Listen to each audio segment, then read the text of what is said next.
오늘 우리에게 주신 하나님의 말씀 보도록 하겠습니다. 오늘 우리에게 주신 하나님의 말씀은 마태복음 18장 10절로 14절까지 말씀입니다. 마태복음 18장 10절로 14절까지 말씀입니다.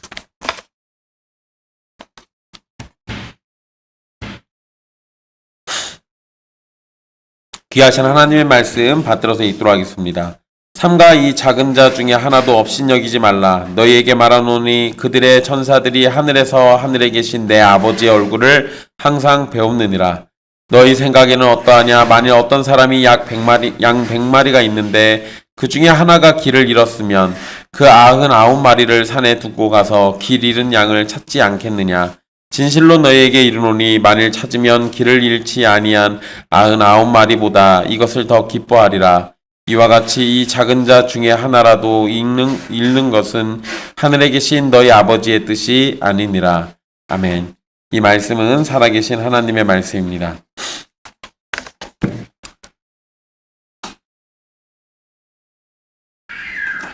지난 시간 실족시키는 일과 관련된 예수님의 가르침을 함께 살펴봤습니다. 어린아이와 같이 자기를 낮추는 사람은 어린아이와 같은 사람을 영접합니다. 어린아이와 같은 사람을 영접하는 것은 곧 예수님을 영접하는 것과 같은 일이지만 어린아이와 같은 사람을 실족시키는 것은 하나님의 심판을 극심하게 받는 결과를 맞이하게 됩니다. 참된 성도는 어린아이와 같은 사람을 영접하는 일에 힘쓰고 어린아이와 같은 사람이 실족하지 않도록 항상 자신을 살피고 주의해야 합니다.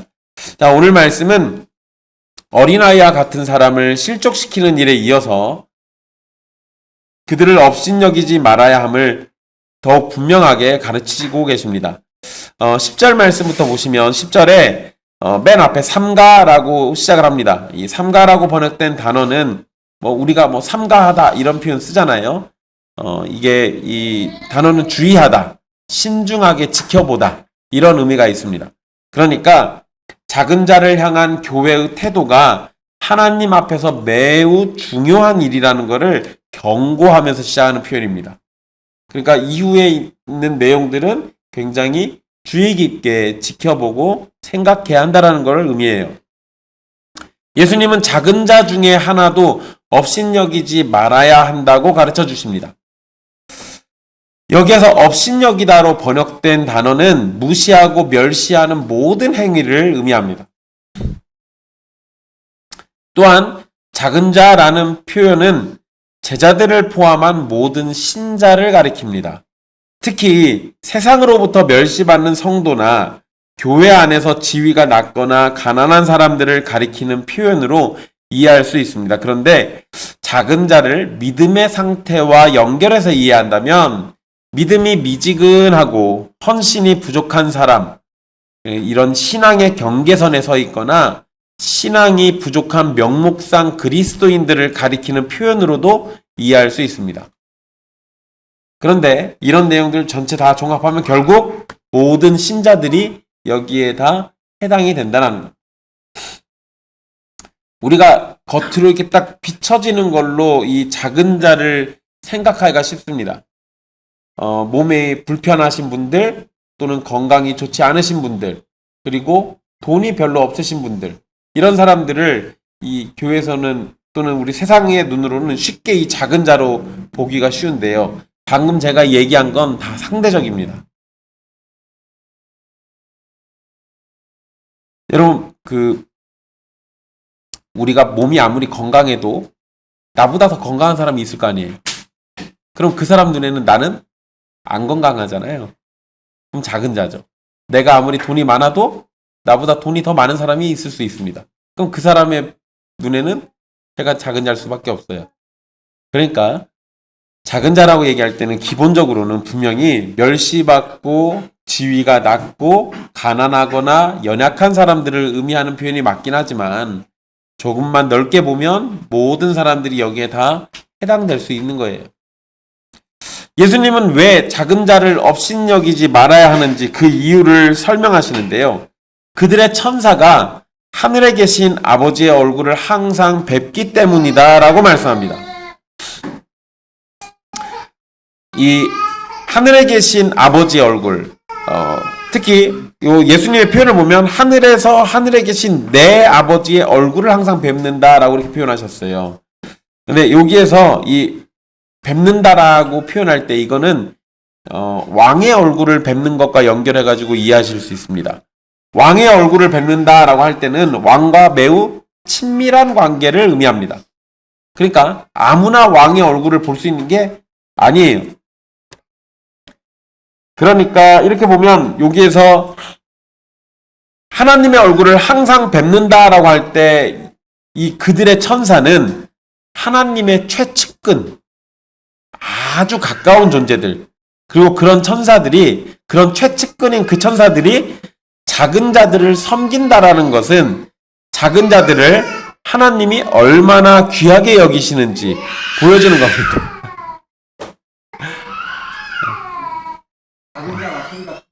네. 그거 신경 쓰지 마세요. 네.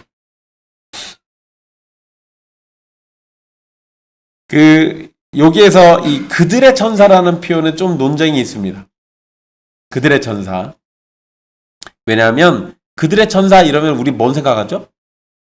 수호천사 생각하죠. 맞아요. 수호천사. 저는 이 말씀이 수호천사라고 생각합니다. 근데 어쨌든 수호천사라는 개념으로 예수님이 말씀하신 것으로 생각되긴 하는데 이전까지의 성경의 기록에서는 수호천사와 관련된 개념이 나오지 않습니다. 뭐 다니엘과 새 친구가 무슨 불구덩이에 들어가고 막 이럴 때 인자 같은 이가 이게 나타나고 막 해서 그 수호천사 같은 개념들이 있기는 하지만 그들의 수호천사가 아니라 그 상황에서의 천사잖아요. 그러니까 이거는 그런 성경 꿀대들이 아무리 있어도 그거는 수호천사라고 보기가 좀 어려워요. 어쨌든 이전의 말씀들만 놓고 보면 수호천사라는 개념이 존재하지 않아요. 그리고 성경에서 수호천사와 관련해서 기록된 내용도 오늘 본문의 말씀에서 이 부분하고 사도행전 12장 15절 말씀에 나와 있는 내용 말고는 없습니다. 사도행전 12장 15절의 내용은 그거예요. 베드로가 나타났을 때 어떤 여자애가 베드로를 봤다 그러니까 사람들이 너 베드로의 천사를 봤을 거야 이런 얘기 하잖아요. 그러니까 그때도 그 개념은 수호천사 얘기한 거예요. 사람마다 수호천사가 존재한다라는 개념이거나 또는 하나님의 자녀들에게 수호천사가 존재한다는 개념은 성경에서 찾아보기가 그 근거가 빈약합니다. 그나마 히브리서 1장 14절 말씀으로 설명하려는 시도가 있기는 한데 하나님의 천사가 하나님의 백성들을 섬긴다라는 말씀이에요. 그런데 그것도 역시 수호천사라는 개념으로는 근거가 빈약하죠.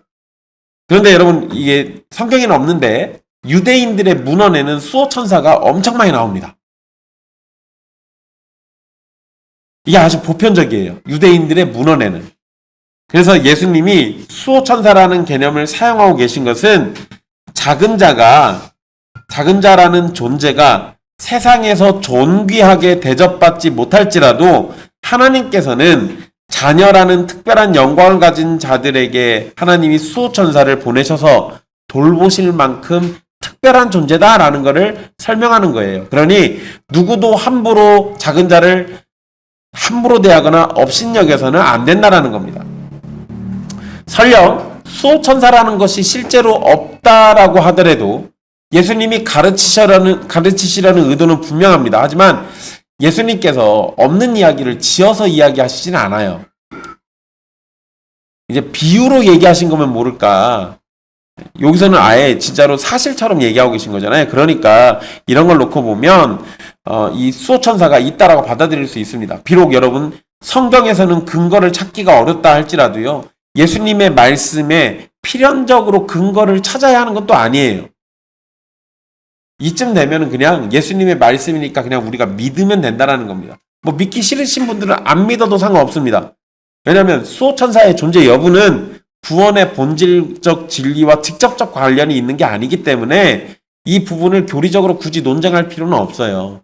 그러나 예수님이 말씀하신 걸 보면 수호천사라는 개념이 존재할 수 있다. 이렇게 생각하시면 됩니다.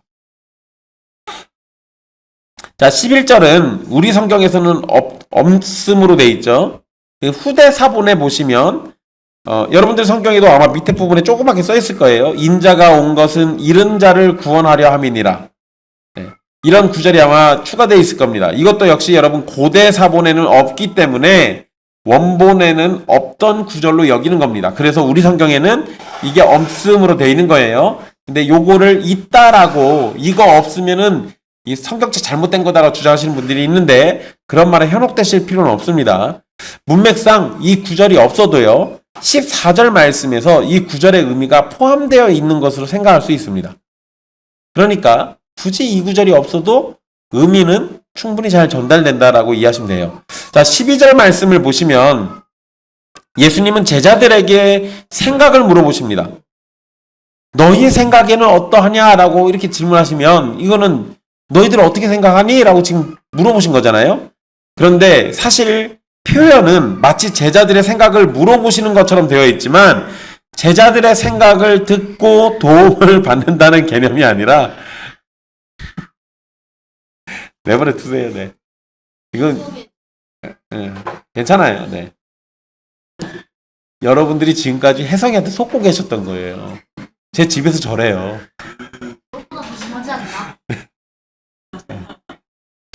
그 제자들의 생각을 물어보신 것처럼 되어 있지만 제자들의 생각을 듣고 도움을 받는다는 개념이 아니라 제자들을 생각하도록 만들어서 가르치시는 내용을 더욱 잘 깨닫도록 돕기 위해서 그런 목적으로 지금 너희 생각은 어떠냐라고 물어보신 거예요. 자, 예수님이 이제 이렇게 얘기해 놓으시고는 바로 뒤에 비유를 얘기하시는데요. 어떤 사람이 양 100마리를 가지고 있다고 합니다. 그런데 그 중에 하나를 잃었을 때 99마리를 두고 잃은 양을 찾지 않겠느냐라고 이렇게 질문하셨어요. 예수님이 이렇게 질문하실 때는 긍정적인 대답을 기대하고 계신 것이 분명합니다. 거기다가 문맥상 작은 자를 업신여기지 마라 라고 해놓고 그리고 난 다음에 이렇게 얘기하셨으니 당연히 찾으러 가는 게 맞다라고 얘기하라고 지금 이야기하시는 거겠죠. 그런데 여러분 100마리 중에 한 마리 없어졌다고 99마리를 두고 찾으러 가요?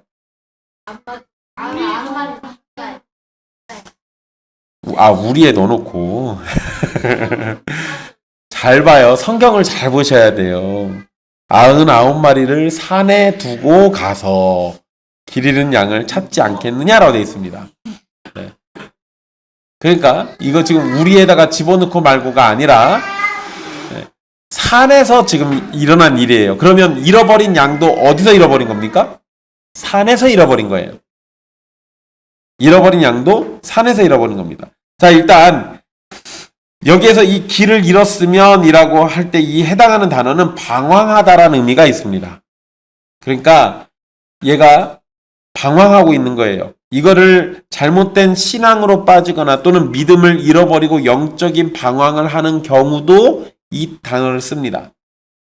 그러니까 여기서는 비유적으로 양을 얘기하고 있지만 이런 단어들을 통해서 이게 양이 아니라 지금 사람인 걸 얘기하는 거예요. 자, 당시 기준으로 100마리 양을 소유했다면 이 사람은 상당한 재력가예요. 돈이 많은 부자입니다. 그런데 자신이 가진 양 중에서 한 마리를 잃었다고 나머지 99마리를 산에 두고 가서 찾는다는 건 일반적인 모습이 아닙니다. 일반적인 목자라면 한 마리 찾겠다고 나머지 양들을 위험에 노출시키지 않습니다. 그저 잃어버린 그 한 마리를 포기하고 찾지 않을 뿐이에요. 하지만 예수님의 의도는 그것과 다릅니다. 사람은 그렇게 하지 않겠지만 자기 백성을 사랑하시는 하나님이라면 그렇게 하신다라는 거예요. 물론 99마리를 잃어버릴지도 모르는 상황을 만들면서 그렇게 하지는 않으실 것이 분명합니다. 사람이 왜 한 마리 찾겠다고 가지 않아요? 그러면 99마리가 위험에 빠지니까. 그러니까 안 가죠. 근데 하나님은 능력 많으시니까 어떤 방법을 해놓고 가시겠지. 여기에서 핵심은 잃어버린 한 마리를 애타게 찾는 목자처럼 하나님께서 특별한 사랑으로 작은 자를 대하신다라는 거예요. 그리고 12절 말씀은 에스겔 말씀과 연결해서 이해하면 그 의미가 더 분명해집니다. 예수님께서 여기에 에스겔 말씀 인용은 안 하셨는데 양을 잃어버렸다, 양이 흩어져서 사라졌다 이 내용이 나오면 이스라엘 사람들은 에스겔 말씀을 잘 떠오릅니다. 에스겔 34장의 말씀인데요. 에스겔 34장을 보면 하나님은 이스라엘 목자들을 책망하십니다. 왜냐하면 이스라엘 목자들은 양떼를 먹이는 게 아니라 살진 양을 잡아서 먹기 때문이에요. 그냥 양을 잘 보살피고 돌보는 게 아니라 잡아먹을 생각만 하고 있다는 거예요. 그래서 하나님이 이스라엘 목자들을 책망하셨어요. 게다가 에스겔 34장 4절 말씀을 보면 이렇게 말씀합니다. 너희가 그 연약한 자를 강하게 아니하며 병든 자를 고치지 아니하며 상한 자를 싸매주지 아니하며 쫓기는 자를 돌아오게 하지 아니하며 잃어버린 자를 찾지 아니하고 다만 포악으로 그것들을 다스렸도다 라고 이렇게 말씀합니다. 자, 이 내용 보면 딱 작은 자예요. 그런데 이 내용은 작은 자를 업신여긴 내용입니다. 에스겔 34장 4절 말씀은 작은 자를 업신여긴 내용이에요. 즉 목자들은 약하고 돌봄이 필요한 양을 업신여긴 거예요. 그래서 그 결과가 에스겔 34장 5절에 이렇게 기록됩니다. 목자가 없으므로 그것들이 흩어지고 흩어져서 모든 들짐승의 밥이 되었다라고 기록하고 있어요. 이런 상황에서 여호와 하나님은 자신이 이스라엘의 목자들을 대적하고 자신의 양떼를 찾아서 건져내시겠다라고 말씀하십니다. 그리고 에스겔 34장 12절 말씀에서 이러한 모습은 더욱 분명하게 나타나는데요. 12절의 말씀에서 흩어진 양떼를 찾아서 모든 곳에서 건져내는 여호와 하나님의 모습을 오늘 본문 12절에서 잃어버린 한 마리를 끝까지 찾아 나서는 바로 그 사람과 연결해서 이해하시면 됩니다. 그러니까 단지 그 한 마리만 찾겠다라고 나간 그런 이미지가 아니라 나의 잃어버린 양들을 끝까지 추적해서 다 찾아오겠다라는 목자의 모습을 이해하시라고. 그 개념으로 이해하시면 이 말씀이 훨씬 더 이해가 잘 될 겁니다. 하나님에게는 자신의 백성 단 한 명이라도 특별하게 소중히 여기십니다. 하나님의 이러한 성품을 바탕으로 하나님의 백성된 제자들은 작은 자 중 하나라도 업신여겨서는 안 된다는 거예요. 13절에 만일 찾으면 이라고 표현이 나옵니다. 진실로 너에게 이르노니 그러면서 만일 찾으면. 자, 만일 찾으면 이런 표현을 사용하신 것은 찾지 못하는 상황이 너무도 일반적이기 때문에 그래요. 산에서 양을 잃게 되면 들짐승에게 잡아먹히거나 계곡이나 낭떠러지로 떨어져서 죽게 됩니다. 이런 상황에서 찾게 된다면 그 기쁨은 분명히 큰 기쁨일 거예요. 거의 대부분은 죽게 될 건데 안 죽고 찾게 된다면 분명히 기뻐할 수밖에 없죠. 예수님은 기쁨의 크기를 강조하기 위해서 잃어버리지 않은 99마리보다 잃어버렸던 한 마리로 인해서 더 기뻐한다라고 말씀하셨습니다. 여기에서 조심할 것은 주인에게 99마리가 별 의미가 없다는 게 아니에요.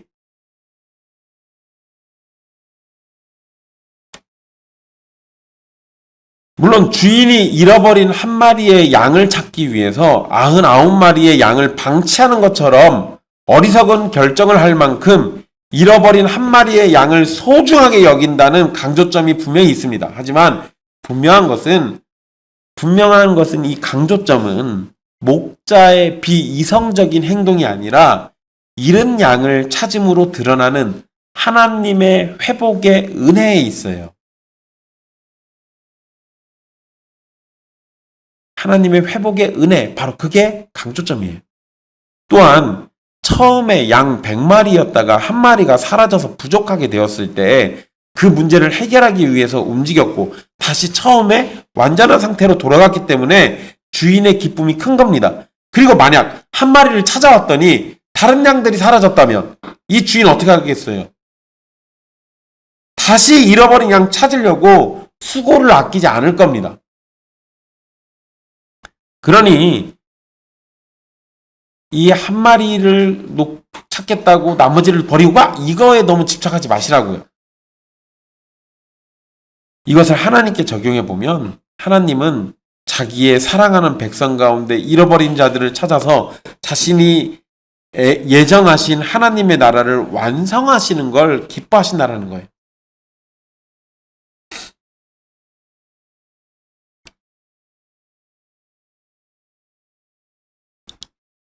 여러분, 교회에서 간혹가다 큰 교회 막 현수막 깔린 거 이런 거 보면 뭐 별의별 사건들이 다 있어요.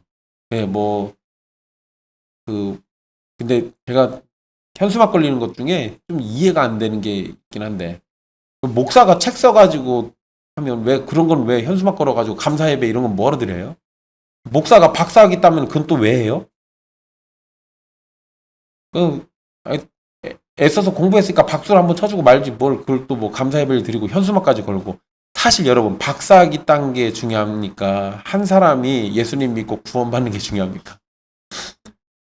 근데 예수님 믿고 구원받은 걸로는 현수막 안 걸잖아요. 예배당 넓힌 거는 현수막 걸어도 어느 집 자녀가 믿지 않다가 예수님 믿게 돼서 세례받고 함께 성찬에 참여하고 하나님의 백성이 되고 이런 걸로 현수막 걸진 않잖아요. 이상하지 않아요? 우리는 하나님이 정말 기뻐하시는 일에는 관심 안 두고 하나님이 신경도 안 쓰는 거에 너무 집착하고 있어요. 굉장히 잘못된 겁니다. 이 말씀과 관련해서 야고보서 5장 19절로 20절 말씀도 함께 생각해 볼 수 있습니다. 야고보는 형제 가운데 미혹되어서 진리를 떠난 사람을 다시 돌아오게 만드는 것은 그의 영혼을 사망에서 구원하는 것이다 라고 얘기하고 또 허다한 죄를 덮는 것이라고 가르칩니다. 그러니까 형제 중에 누군가가 미혹돼서 진리를 떠났을 때 대부분 이단에 빠진 걸 얘기하는 거예요. 이단에 빠지거나 잘못된 믿음을 가지고 진리를 떠난 사람. 근데 그런 사람을 다시 돌아오게 했을 때는 그의 영혼을 사망에서 구원한 거라고 얘기합니다. 여러분, 이거 재미난 게 사망에서 구원하는 것이라고 할 때 저 구원의 주체가 사람이에요. 원래 하나님인데 여기서는 야고보가 사람으로 써놨어요. 당연히 구원은 하나님이 주시는 건데 하나님이 주시는 그 놀라운 구원의 은혜를 하나님의 백성들이 순종하고 사랑으로 섬겨서 그런 일들을 일으키는 거예요. 물론 최종적으로 구원은 하나님이 주시는 겁니다. 오해는 하지 마십시오. 잃어버린 형제를 찾는 것은 매우 중요하고 가치가 있는 일이에요. 그리고 그것은 하나님이 기뻐하시는 일이기도 합니다. 14절에서 이 말씀의 결론을 내립니다. 여기에서 작은 자가 다시 언급되죠. 이와 같이 작은 자 중에 하나라도 라고 얘기하죠. 그런데 여러분, 작은 자가 지금 18장에서 3번 언급됐었습니다. 6절에서 한 번, 10절에서 한 번, 그리고 14절에서 또 한 번 나와요. 그러니까 6절과 10절에서 작은 자를 말씀하셨던 예수님은 하나님의 뜻을 분명하게 밝히고 계신데 그게 최종적으로 14절 말씀인 거예요. 하늘에 계신 아버지의 뜻은 작은 자 중에 하나라도 잃지 않는 것입니다. 그렇기 때문에 작은 자 중에 하나라도 업신여겨서는 안 된다라는 거예요. 이 부분을 잘 생각하세요. 여러분, 우리 교회 교인은 아닌데 저한테 명절 때, 외로울 때 수시로 문자하고 전화하시는 분이 있습니다. 딴 교회 집사님이신데 네, 저한테 수시로 전화해요. 그래서 제가 혹시나 문자 안 받고 전화 안 받고 뭐 이러잖아요. 그러면은 삐졌다고 또 전화 와요. 그래서 전화 받을 때까지 계속 가시는 분이 있어요. 아니, 스토킹은 아니고 우리 교회 교인은 아니신데 근데 제가 왜 그렇게 전화를 받아드리냐면 그분 실족해서 혹시 교회 안 나갈까봐 실족해서 교회 안 나갈까봐 자기 교회 목사님하고 싸우면 저한테 전화해요. 그러면 제가 살살 또 달랩니다. 달래서 또 교회 잘 나가라고 또 얘기해줘요. 네, 사실은 수고스럽습니다. 피곤하기도 하고요. 어쩔 때는 한 얘기 또 하고 한 얘기 또 하고 그러니까 지치기도 해요. 근데 그 사람 실족해서 그렇게 될까봐. 또 우리 교회 교인이 아니니까 나하고 상관없으니까 그런다고 제가 업신여겨버리면 그분이 저 때문에 업신여김을 당하는 일이 벌어지잖아요. 그럼 제가 하나님 말씀을 어기는 꼴이 되잖아요. 그러니까 그래서 제가 그분한테 전화 와도 그냥 그렇게 하고 있거든요. 이 작은 자를 업신여기지 않는 것, 반대로 얘기하면 작은 자를 사랑으로 섬기는 것 굉장히 중요한 겁니다.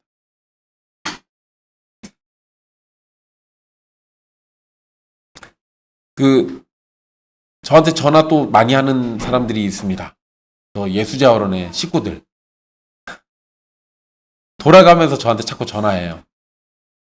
자꾸 문자하면서 뭐 사고 오라고 그래요. 목사님 치킨 먹고 싶어요. 치킨 사오세요.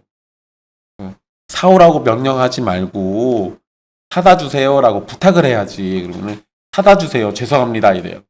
내가 지금 돈이 없어서 못 사다 주니까 돈 생기면 사다 줄게. 이러면 알았다고 돈 많이 벌어오래요. 예수자원 식구들은 장애인들이시니까. 근데 또 장애인이라고 업신여기거나 그럴 가능성이 커요. 보통은 많이들 그렇습니다. 근데 장애인이라고 업신여기면 하나님의 말씀을 가볍게 여기는 꼴이 돼요. 그것이 얼마나 큰 죄인지 잘 생각해 봐야 합니다. 예수님은 하늘에 계신 너희 아버지라고 말씀하세요. 그러면서 하나님 아버지가 제자들의 아버지이심을 강조합니다.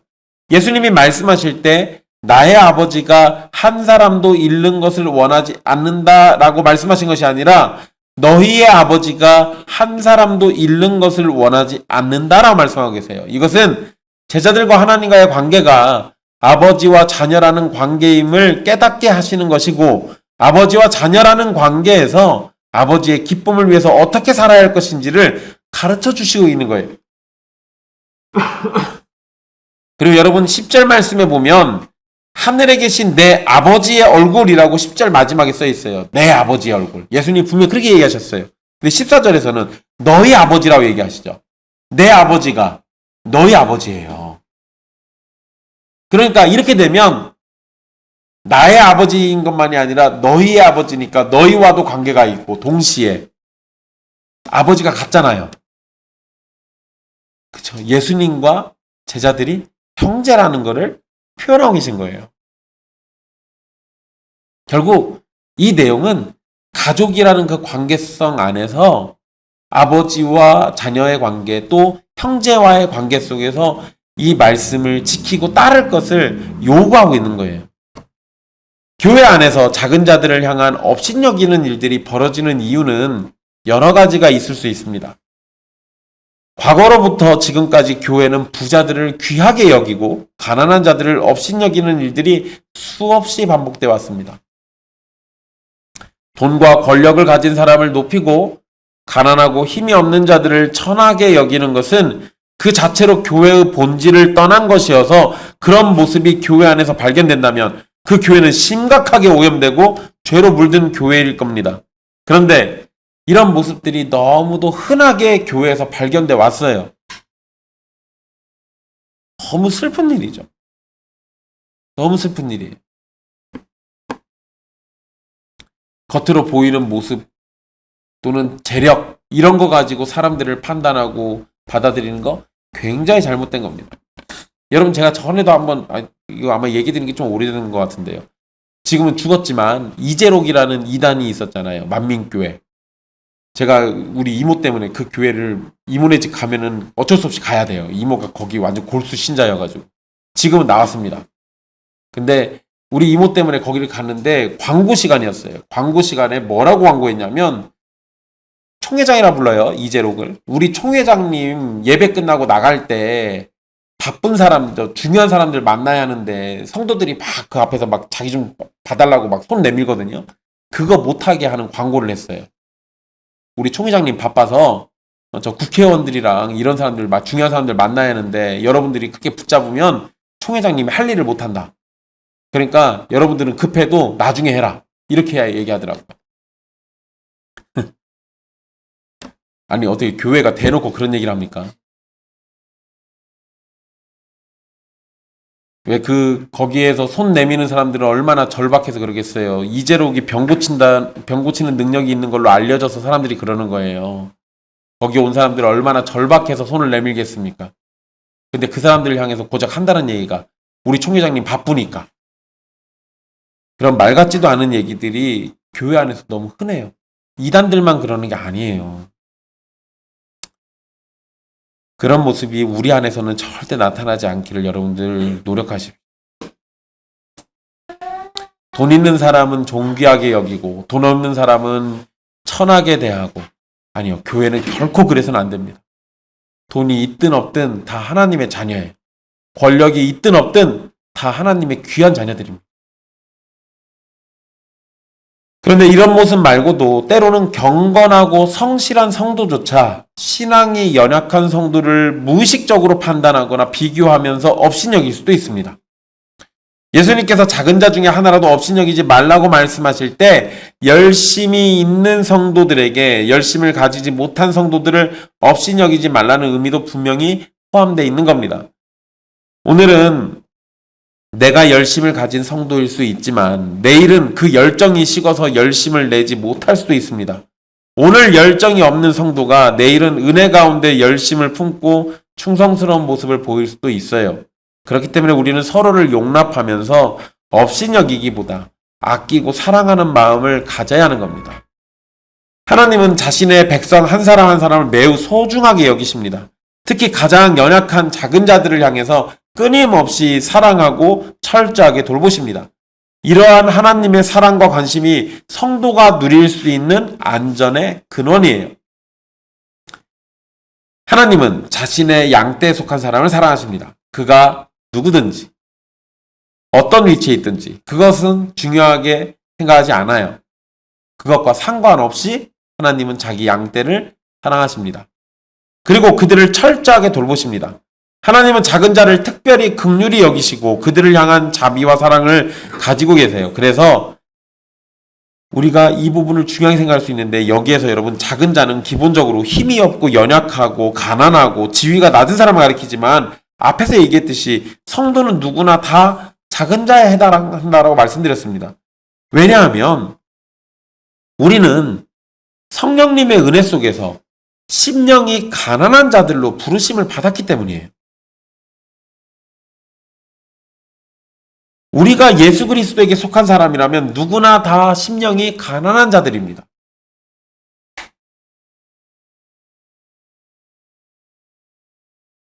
심령이 가난한 자가 아니라면 하나님의 백성이 아니에요.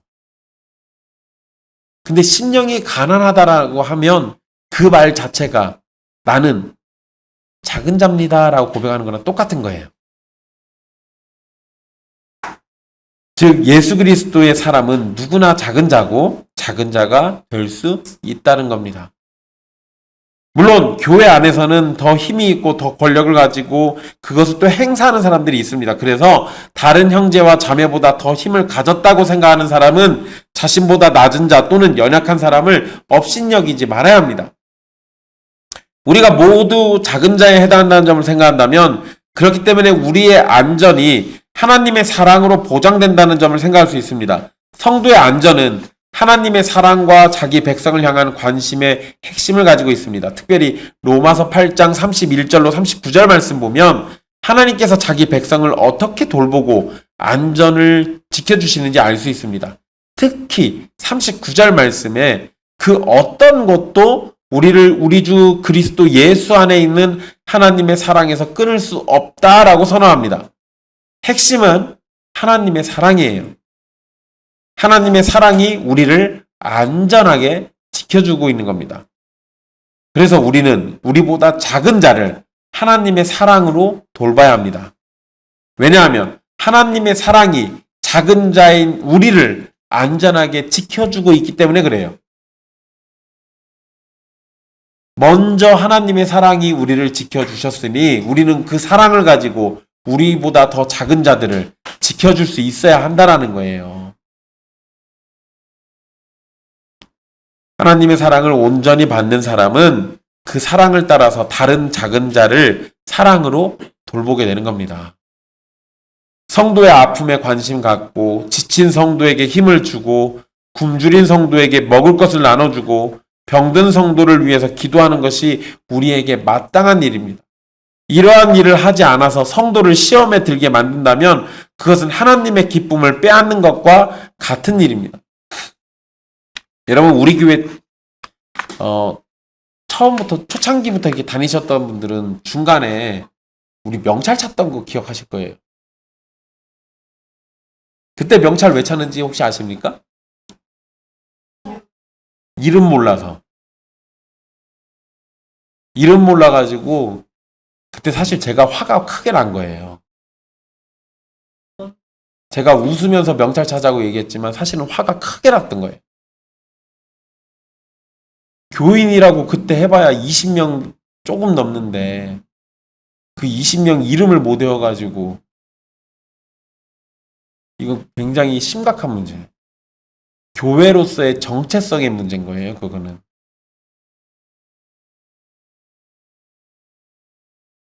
우리가 한 200명쯤 되면은 제가 이름 못 외우는 거는 괜찮다라고 해드릴 수 있어요. 사실 200명도 이름 못 외우는 건 이상해요. 근데 200명도 아니고 20명인데.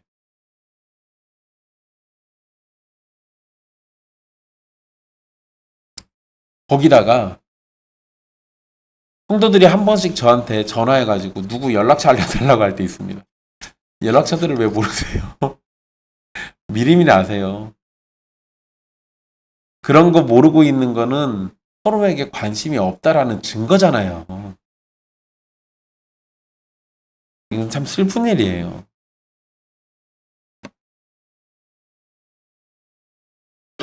내가 그 사람 연락처도 모르는데 그 사람이 아픈지 어떤지 관심이나 두겠습니까? 그런 것조차 제대로 못한다라고 그러면 우리는 이미 소극적으로 작은 자들을 업신여기고 있는 거예요.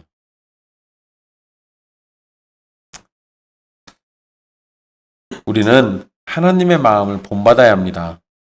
사람의 생각은 99이 있으니 잃어버린 한 마리를 포기하는 것이라면 하나님의 마음은 100마리였는데 나의 한 마리가 어디 있느냐 하시며 애타게 찾으시는 거예요. 하나님의 백성인 교회는 서로를 돌보고 지켜줌으로써 하나님의 성품과 속성을 본받아야 합니다. 예수님은 마태복음 5장 48절에 하늘에 계신 너희 아버지의 온전하심과 같이 너희도 온전하라 라고 명령하셨습니다. 본문의 말씀과 연결해서 이해한다면 하나님이 자신의 양떼를 돌보는 사랑의 마음과 같이 우리도 사랑의 마음으로 하나님의 백성인 형제와 자매를 대해야 한다는 거예요. 세상에 물든 교회는 가장 연약한 성도에게 관심을 보이기보다 힘이 있고 권세가 있고 돈이 있는 사람에게 관심을 보입니다. 교회는 세상의 가치관처럼 물질과 사람들의 칭송을 따르지 않고 하나님의 마음을 쫓아서 살아야 하는 거예요. 가장 연약한 양 한 마리에 대한 하나님의 깊고 적극적인 돌보심의 자세가 하나님의 백성인 교회에게 나타나야 마땅합니다. 이러한 모습이 없다면 교회의 모습을 하고 있으나 교회가 아닐 수도 있는 겁니다. 교회는 교인의 숫자가 늘어나는 것을 기뻐하기보다 참 믿음의 성도가 늘어나는 것을 기뻐해야 합니다. 교회는 교회의 건물이 세워지는 것을 기뻐하기보다 성도의 믿음이 더 굳세게 되는 것을 기뻐해야 합니다. 교회가 경험할 수 있는 가장 큰 기쁨은 예수님의 재림을 제외한다면 길을 잃고 방황하던 사람이 하나님과의 관계를 회복하고 되돌아올 때입니다. 교회가 건물을 짓고 헌금이 늘어나고 주위에 평판이 좋은 것을 기쁨으로 삼는 경우들이 있는데 그런 것들은 하나님의 기쁨과 아무런 상관이 없습니다. 하지만 잃은 양을 찾는 것, 즉 복음의 역사가 일어나서 죽은 죄인이 생명의 사람으로 거듭나는 것은 천국의 큰 기쁨입니다. 또한 모든 성도는 영적으로 실패하고 있는 사람을 일으켜 세우는 일에 동참해야 하고 교회를 떠나서 방황하는 사람을 찾아서 그들을 찾아다니시는 참 목자이신 예수 그리스도께로 회복시키는 일에 함께 동참해야 합니다. 사무엘하 7장 7절로 8절, 이사야 40장 11절, 그리고 예레미야 23장 4절 5절 말씀에 보면 하나님은 왕이나 제사장과 같은 지도자들을 세우셔서 자기 백성을 먹이시는 목자의 이미지를 사용하셨습니다. 이런 말씀은 1차적으로 교회의 지도자인 목사와 장로에게 해당하고 요구되는 거겠지만 확장하면 모든 성도가 하나님의 사랑 안에서 서로를 먹이는 목자가 되어야 한다는 걸 가리키고 있어요. 모든 성도가 서로를 먹이고 서로를 아끼며 사랑하게 된다면 그런 교회는 세상 그 어느 곳과도 비교할 수 없이 건강하고 기쁨이 넘치고 사랑으로 따뜻한 곳이 될 겁니다. 교회는 원래 그런 곳이어야 돼요. 세상이 아무리 힘들고 어렵고 이런다 할지라도 교회는 언제나 따뜻해야 돼요. 우리가 맛있는 고기 반찬 놓고 같이 못 먹는다 하더라도요. 국수 한 그릇이라도 따뜻하게 같이 나눠 먹으면서 웃을 수 있는 곳이 교회여야 한다고요. 영적으로든 육체적으로든 힘들고 지친 성도를 함께 살피고 함께 돌보며 힘을 주는 것은 언젠가 내가 힘들고 지쳤을 때 사랑의 섬김으로 되돌아올 겁니다. 설령 내가 섬겼던 일들이 나에게 돌아오지 않는다 할지라도 우리를 지극히 사랑하시는 하나님 아버지께서 알고 계시기 때문에 그분이 갚아주실 겁니다. 사랑하는 형제자매 여러분, 1절로 14절은 천국에서 누가 가장 큰 자인지 묻는 제자들의 질문과 예수님의 답변으로 되어 있는 말씀입니다. 제자들이 다투고 경쟁하면서 얻고자 했던 큰 자는 하나님의 마음에 없습니다. 하지만 작은 자를 소중히 여기고 작은 자 하나라도 잃지 않도록 아버지의 뜻을 따라서 사랑과 섬김의 자세를 보이는 사람은 천국에서 큰 자로 여김을 받는 겁니다. 그 과정에서 수치와 핍박을 받더라도 나의 수고를 누군가 알아주지 않는다 할지라도 나의 섬김을 업신여기는 일이 벌어진다 할지라도 하나님의 뜻에 순종하려는 믿음의 삶을 살아가는 성도는 그리스도 예수 안에서 약속된 성령님의 인도하심 속에서 충성스러운 모습을 보이게 될 겁니다. 그리고 우리가 이렇게 할 수 있는 것은 잃은 양이었던 우리를 우주보다 더 큰 사랑으로 찾아서 구원하신 예수 그리스도의 구원의 은혜 때문입니다. 잃은 양으로 세상에서 온갖 더럽고 추악한 것에 노출돼서 부패하고 오염되었던 우리를 여전히 사랑으로 찾아서 구원하시는 하나님 아버지의 크신 은혜와 사랑이 있기 때문에 우리도 작은 자 하나라도 잃어버리지 않으려는 사랑의 모습을 가질 수 있는 겁니다. 서로를 업신여기지 않으려 하십시오. 그 사람이 어떤 위치와 어떤 형편과 어떤 아픔과 어떤 연약함을 가지고 있다 할지라도 업신여기지 마십시오. 왜냐하면 내가 마주하는 모든 사람은 하나님의 형상이고 내가 마주하는 성도는 하나님의 기쁨이기 때문입니다. 하나님이 기뻐하시는 존재를 내가 어떻게 업신여깁니까? 그거는 내가 하나님과 관계가 없다라는 증거예요. 내가 하나님의 자녀라면 하나님이 기뻐하시는 그 한 사람을 감히 내가 업신여길 수 없는 겁니다. 그가 하나님께 속했다라는 이유만으로도 우리에게 존귀하게 여김을 받기에 합당한 겁니다. 그리고 여러분 자신도 하나님께 속해서 다른 성도에게 존귀한 존재임을 기억하십시오. 결국 우리는 모두 하나님으로 인해서 사랑받아 마땅한 사람인 겁니다. 이러한 은혜가 우리에게 있으니 서로를 업신여기지 마시고 서로를 귀히 여기십시오. 그것이 예수님의 가르침입니다. 기도하겠습니다.